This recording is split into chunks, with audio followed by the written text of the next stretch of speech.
Hey everybody, DIY Dad here. Welcome back to the channel. We got a couple projects going right now with the DeLorean.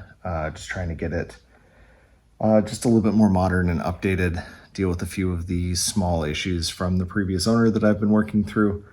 This one's a little one and an easy one, and has to do with the antenna right here, which as you can tell is very loose, and stylistically not great, popping out of the fender like it is. So I've got a little plug that we're going to try to place on top of it as a cap that I bought from DeLorean Go. So let's see if that works. Hopefully we can do this without taking apart a ton of the car. We'll see.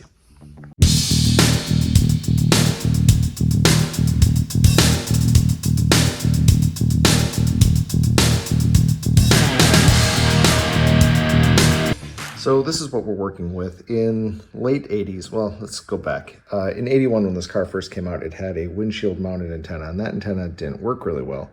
So what a lot of the dealerships did is they drilled the fender and they put this horrible, ugly, very 80s antenna in.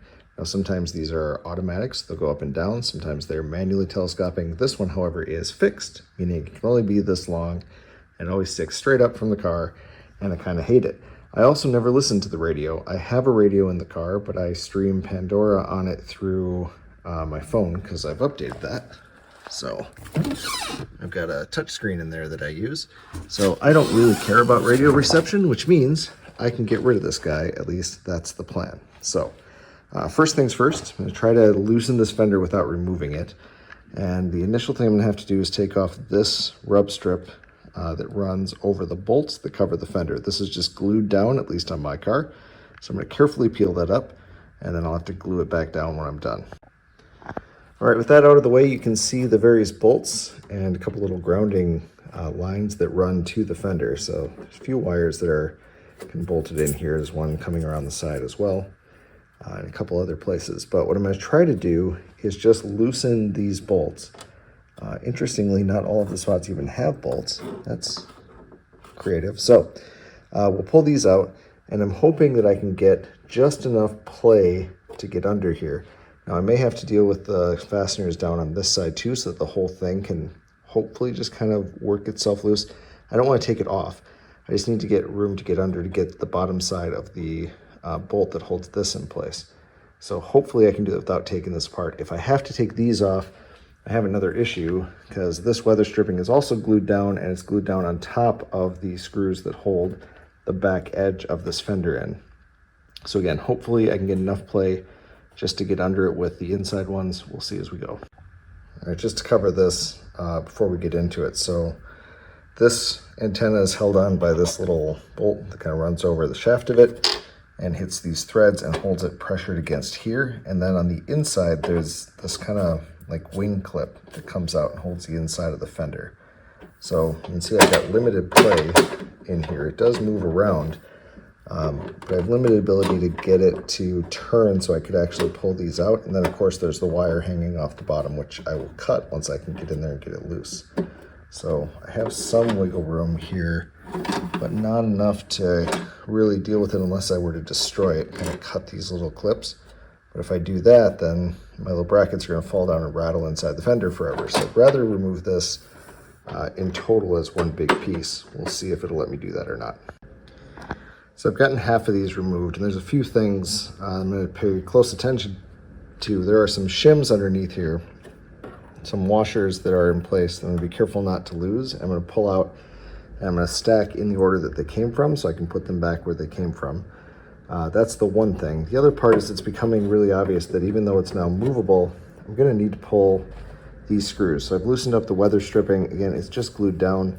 And the unfortunate thing is what that's also uncovered is one of the truths about working on a car like this, which is you have to deal with all the previous owner's horrible solutions. So you can see here, there's layers and layers of glue from previous owners replacing weather stripping or doing whatever they were doing so poorly.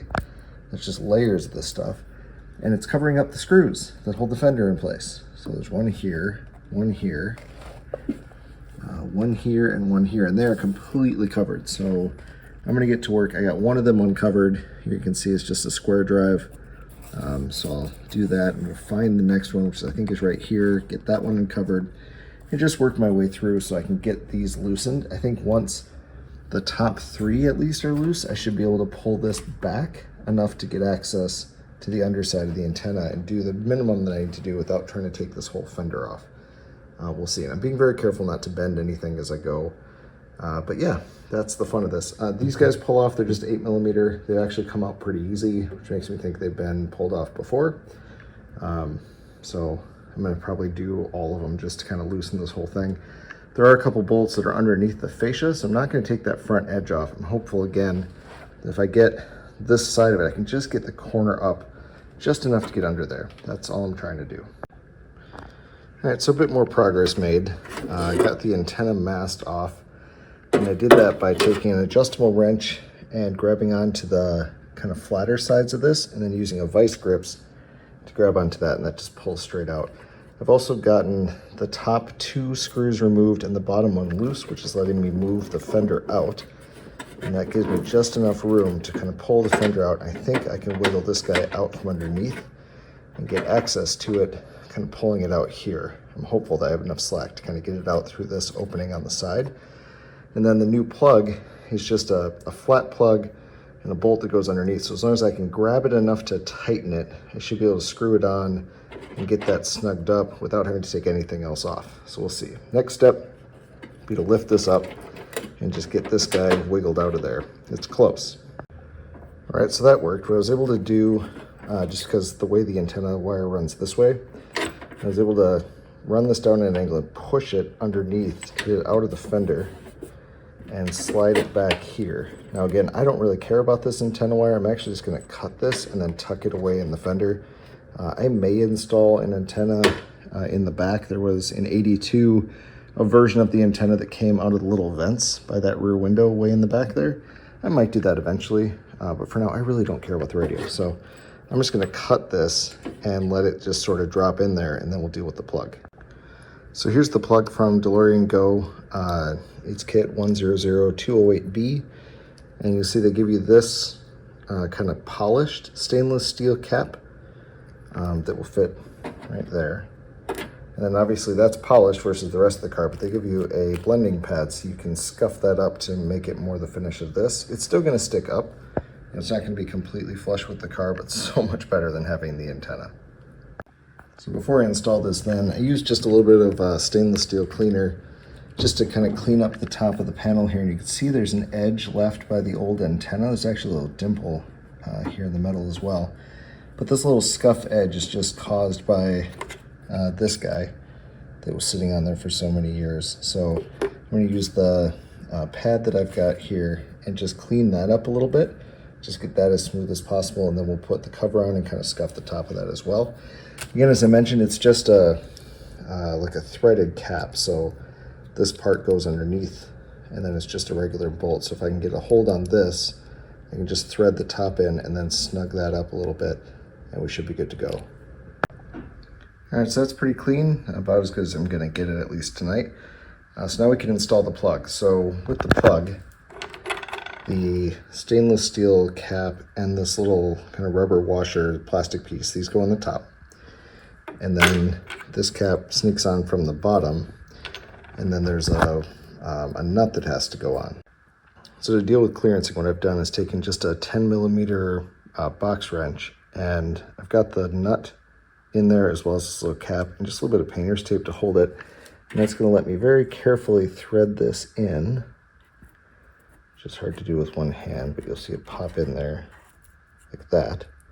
So that'll hold that in place, and then I could drop the cap in from the top and spin the cap to get it to thread. And since it's just painter's tape, I can easily kind of get a finger on that, pull the tape off, pull this out, and then tighten it up from the inside.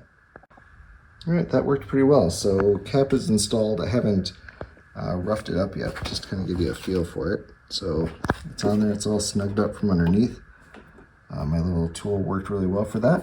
So at this point, I'm going to scuff up the top and get it to match more the rest of the panel here, just to height it a bit, because I don't really like having this big chrome plug here. And then we'll screw everything back in, put these back in with the washers for the fender spacers, and then I can get some of my weather strip adhesive and reattach that, but not put the adhesive over the screws like the previous owner did. Good times. So everything's kind of loosely back together, but one note before we close this up. There is some play in this panel. You can kind of move the fender in and out a bit. So you're going to want to check your panel gaps before you snug everything down. So I loosely tightened everything, and then I closed the door and checked the gap along the side of the fender there, and I closed the hood and checked the gap along the side of the fender there, because you have some room to move it in and out. So get those straight before you snug it all down. That being said, this is the end of a DIY dad project. Not hard, this little plug. And it was like 30 bucks. Actually, I don't even think it was that much. I only had like $13 for the plug. So much nicer than the original. There are options to have a true plug put in where they weld a piece and then smooth it out and regrain everything so you can't tell that hole was ever there. That costs hundreds of dollars. This costs like maybe 20 or 30 with no need to take it anywhere, and gets it done for the moment. Eventually, maybe I'll do something more official, but honestly, that looks pretty good. So I think that'll probably be where it ends.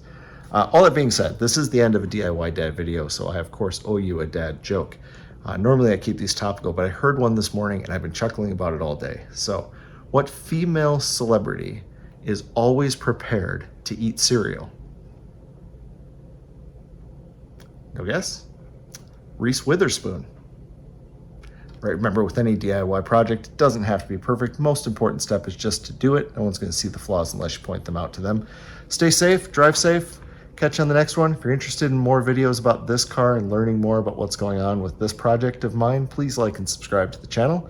A lot more content coming up as I learn and work on my absolute favorite car of all time.